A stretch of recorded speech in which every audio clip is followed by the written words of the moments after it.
Première question, comment vous expliquez un petit peu cet attentisme du peuple français qui semble ne pas vouloir s'opposer à cette situation? Et deuxième question, pourquoi est-ce que la voix du Front National, de l'extrême droite, est plus audible que la vôtre? Alors, aujourd'hui, effectivement, on est dans une situation où la lutte de classe, c'est le patronat qui l'amène, le grand patronat.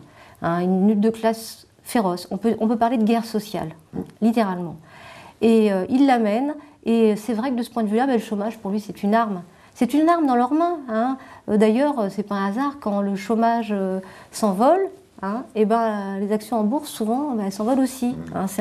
C'est un indicateur. C'est une bonne nouvelle pour les capitalistes et leurs actionnaires que le chômage soit à un taux élevé. Ça permet de maintenir un coût du travail, comme ils disent, c'est-à-dire des salaires bas. Eh bien, ça pèse aujourd'hui dans le moral des travailleurs. Ça, c'est une première chose. Et la deuxième chose, c'est aussi les désillusions. Les désillusions des partis qui se revendiquaient du monde du travail. Le Parti socialiste en premier lieu, qui là est arrivé au pouvoir depuis 3 ans et demi, Hollande, la politique qu'il mène finalement est dans la continuité totale de celle du gouvernement de droite de Sarkozy. Ça, c'est la raison majeure. Maintenant, vous savez, les raisons qui aujourd'hui font que les travailleurs justement sont attentistes, sont relativement désabusés, oui, déboussolés. Ouais. Et puis, mais il n'empêche que derrière cette démoralisation, nous, par les discussions qu'on peut voir, qu'on peut avoir dans toutes nos activités, dans le monde du travail, dans les quartiers populaires, il y a une colère. Il y a une colère qui est rentrée, qui est contenue. Et cette colère, aujourd'hui, elle est contenue à cause de cette pression du chômage.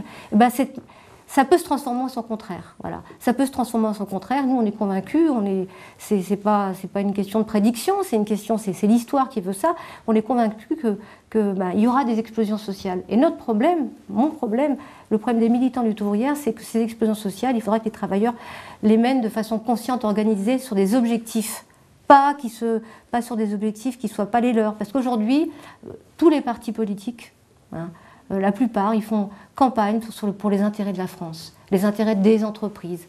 Mais derrière ces mots, nous, on ne fait pas campagne pour les intérêts de la France ou des entreprises, parce que l'entreprise, ça ne veut rien dire.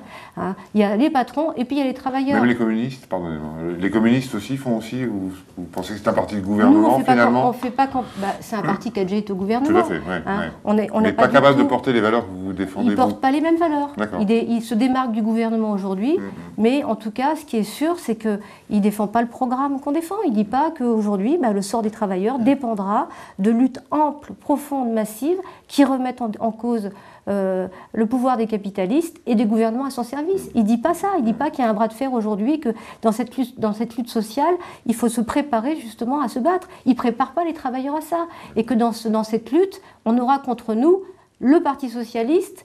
Ça, c'est sûr. Il ne dit pas ça. Il laisse entendre qu'on peut infléchir la politique du Parti socialiste dans un sens favorable aux travailleurs. Ça, c'est pas dire la vérité aux travailleurs. Le Parti socialiste, Hollande, Valls, Macron, ils ont un cap qui est tracé, être au service des plus riches. Ils s'en cachent pas, ils le revendiquent, ils l'assument. Nous, les travailleurs, il faut qu'on se fasse entendre.